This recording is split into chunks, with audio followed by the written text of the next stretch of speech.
ఇలా వెళ్ళిపోయింది సార్. ఇది ఇలాగా ముక్కం అని విలేజ్ ఉంది. ఆ కొబ్బరి చెట్లు ఉన్నాయి కదా, అది కొద్దిగా ఒక 100 మీటర్స్ దాటితే చాకలి గడ్డ ఉంది. ఈ వాటర్ గ్రామం వాటర్ అంతా ఇటు వెళ్ళిపోయేది. ఇలాగ డ్రైనేజీలు అండి, ఇలాగ ఉండేది చాలా. ఇప్పుడు ఇదంతా క్లోజ్ చేశారు. ఇదిగోండి మధు, ఇక్కడ మధు ఉండేది. మధాన్ని క్లోజ్ చేసి ఇటు నుంచి గ్రామం నుంచి వచ్చే వాటర్ని ఇటు డైరెక్షన్ చేశారు. ఎందుకని? వాళ్ళ ఉద్దేశం ఏంటంటే ఇక్కడ నుంచి అయితే చాలా లాంగ్ కాలువ తీయాలి, దాని మీద బిల్స్ పెట్టుకోవచ్చు, డబ్బులు కూడా మిగులుతాయి అని ఒక ఉద్దేశం. నెక్స్ట్ ఎస్సీ కాలనీ మీద కూడా మనం తీసుకెళ్తే నష్టమే ఉంది, ఎవడొడ్డుతాడన్న ఒక నిర్లక్ష్యం కూడా ఉంది. ఇప్పుడు ఎస్సీ కాలనీ ఎక్కడ ఉంది? ఇక్కడ దాకా నీళ్ళు వస్తున్నాయి, ఇక్కడ దాకా నీళ్ళు వస్తున్నాయి. మరి ఇక్కడ ఇదంతా కూడిపోయింది కదా కాలువ. ఇప్పుడు మొదటి నుంచి ఇది ఇలాగే ఉంది. దీన్ని అంటే వాళ్ళ ఉద్దేశం ఏంటంటే ఇక్కడ వరకు తెచ్చి వదిలేయడానికి ఆలోచన. అంటే ఎస్సీ గ్రామం వరకు తెచ్చారు, ఎస్సీ కాలనీ వరకు. ఎస్సీ కాలనీ వరకు తెచ్చి మరి ఈ నీళ్లు ఎస్సీ కాలనీ నుంచి నీళ్లు స్టాక్ అయిపోతే ఎక్కడికి వెళ్తాయి? క్లియరెన్స్ ఏం లేదు, క్లియరెన్స్ లేదు. అదే మనలో పోనీ ఇది కంటిన్యూ చేసినా బాగానే ఉంది కదా, ఎక్కడికి వెళ్తుంది? సుమారు ఒక 1/2 కిలోమీటర్ డ్రైనేజ్ ఇవ్వాలండి గంటకి.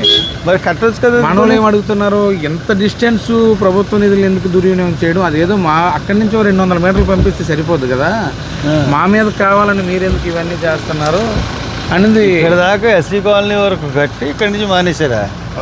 ఓ చాలా అన్యాయం అండి ఇది, ఇది చాలా అన్యాయం. చెప్పండి, వెనక్కి చెప్పండి, మాట్లాడతాను.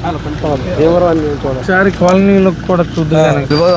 అన్నకి వాస్తవ పరిస్థితులు చూపిస్తే అర్థమవుతుంది. ఇదన్న పరిస్థితి. ఇది కాలం శ్రీను, ఇది ఏ వాటర్ కాదు, వీడియో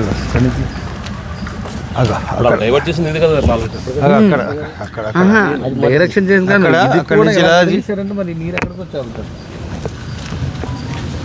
ఇలా చూపించి ఇలా చెత్త ఈ చెత్తది అది తీయండి చాలు. రండి, ఎక్కడికి వెళ్దాం? సరే, ఏంటి తెలుసు, ఎవరికి తెలుసు? ఈ సమస్య జరిగిన తర్వాత 3 చనిపోయారు అన్న ఇక్కడ. సుమారు 50-60 సంవత్సరాలు. ఎక్కడికి వెళ్తున్నా, ఎందుకు వెళ్తున్నా అక్కడికి? మీకు మన కాలనీ ఒకసారి పరిస్థితి చూడడానికి మీరు వచ్చారని నాకు కొద్దిగా తెలుస్తుంది కదా. ఇదంతా ఈ కాలువలు కూడా బాగాలేవు. అదే మరి ఈ కాలువలు దానికి డైరెక్ట్ ఇచ్చారా? లేదు. ఈ కాలువలు ఎక్కడికి వెళ్తున్నాయి? ఇది ఇంకా లేనట్టే ఇలాగ ఇక్కడ అలా కాదండి, ఈ కలవట్ ఇవ్వాలి సార్. అది సిద్ధు ముందురా. ఈ కాలువల నుంచి నీరు ఎక్కడికి వెళ్తుంది? అది అక్కడికి వెళ్ళి ఆగిపోతుంది. పోనీ ఈ కాలువల నుంచి వచ్చిన దానికి నీరు అవతల ఇవ్వాలి కదా. అవతల కొత్తగా కట్టిన కాలువకి ఇచ్చారా?